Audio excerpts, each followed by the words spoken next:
Hello friends, welcome to Meha's Kitchen. thumbnail பார்த்ததும் கண்டுபிடிச்சிருப்பீங்க. ஆமாங்க, இன்னைக்கு ஒரு ஈஸியான ரெசிபி தக்காளி குருமா எப்படி செய்யறதுன்னு பார்த்துடலாமா? இது இட்லி, தோசை, பரோட்டாக்கு கூட சூப்பரா இருக்குங்க. ஒரு கடாயில 2 டேபிள் ஸ்பூன் எண்ணெய் சேர்த்துக்கோங்க. எண்ணெய் காஞ்சதுக்கு அப்புறமா நம்ம மசாலா பொருள், அந்த கரம் மசாலா இருக்கு இல்லையா, பிரியாணி இலை இதெல்லாம் சேர்த்துக்கணும். அதுக்கு அப்புறமா பாத்தீங்கன்னா ஒரு பெரிய வெங்காயம், கூடவே பச்சை மிளகாய் 2 கீறி சேர்த்துக்கோங்க. பச்சை மிளகாய் வந்து உங்க காரத்துக்கு ஏத்த மாதிரி நீங்க இன்னும் கூட சேர்த்துக்கலாம். கொஞ்சம் உப்பு சேர்த்துட்டு நல்லா வெங்காயம் வந்து ஒரு 3 நிமிஷம் அப்படி நல்லா வதங்கி வரணுங்க. மூடி போட்டோம்னா நம்ம வெங்காயம் வந்து சீக்கிரமா வதங்கும், அதுக்காக தான்.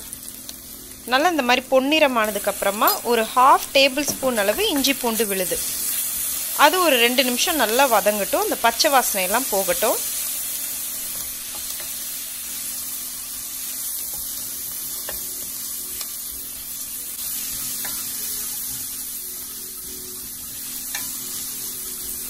இஞ்சி பூண்டோட பச்சை வாசனை போனதுக்கு அப்புறமா நல்லா 4 பழுத்த தக்காளியா வந்து சேர்த்துக்கோங்க. அப்பதான் தக்காளி குருமா வந்து நல்லா சுவையா இருக்கும். தக்காளி வந்து கொஞ்சம் சாஃப்ட் ஆகட்டும். நம்ம வந்து லிட்டை போட்டு மூடிட்டு ஒரு 2 ல இருந்து 3 நிமிஷம் நல்லா கொஞ்சம் சாஃப்டா வர வரைக்கும் வெயிட் பண்ணலாம். இப்போ 3 நிமிஷத்துக்கு அப்புறம் பாத்தீங்கன்னா தக்காளி வந்து நல்லா சாஃப்ட் ஆயிடுச்சு.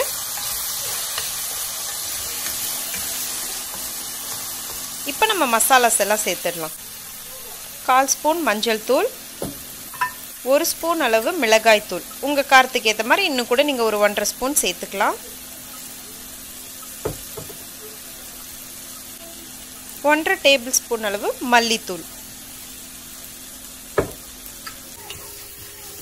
சேர்த்துட்டு நல்லா இந்த மாதிரி கலந்து விட்டுருங்க.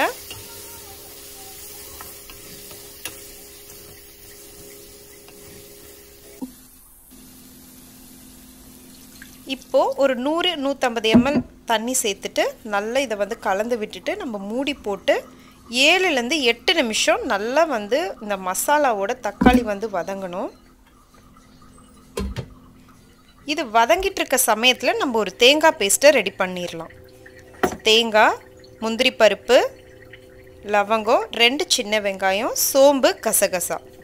சின்ன வெங்காயமும் லவங்கமும் எதுக்கு சேர்க்குறோன்னா நல்ல ஒரு சால்னா டேஸ்ட்டு கொடுக்கும் நம்ம தக்காளி குருமாக்கு. ஒரு நான்வெஜ் சாப்பிட்ற ஃபீல் கிடைக்கும், சூப்பராக இருக்கும். ட்ரை பண்ணி பாருங்கள். இந்த தேங்காய் பேஸ்ட்டு தான் இதில் வந்து ரொம்ப முக்கியமான ஒரு விஷயம்.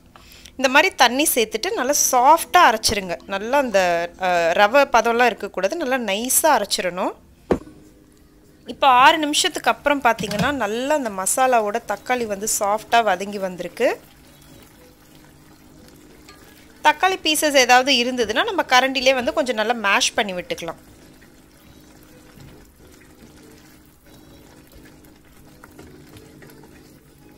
நல்லா கலந்துட்டு இப்போ நம்ம அரைச்சு வச்ச தேங்காய் விழுதை வந்து இதில் சேர்த்துடலாம்.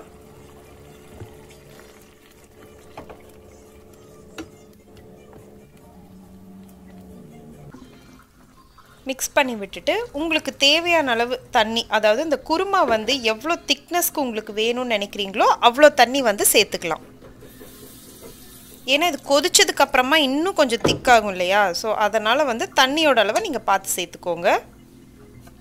இப்போ தேங்காய் பேஸ்ட் சேர்த்தணும் இல்லையா, அதோட பச்சை வாசனையெல்லாம் போகணுன்றதுக்காக ஒரு 7 ல இருந்து 8 நிமிஷம் நல்லா கொதிக்கணுங்க. 8 நிமிஷத்துக்கு அப்புறம் பார்த்தீங்கன்னா எப்படி கொதிச்சுட்டு இருக்கு பாருங்க, சலசல சலன்னு கொதிக்குது. அவ்வளோதான், நம்ம தக்காளி குருமா ரெடி ஆயிடுச்சு. ஃபைனலாக பொடி பொடியாக நறுக்கின கொத்தமல்லி இலைகளை தூவி இறக்கிட வேண்டியது தான்.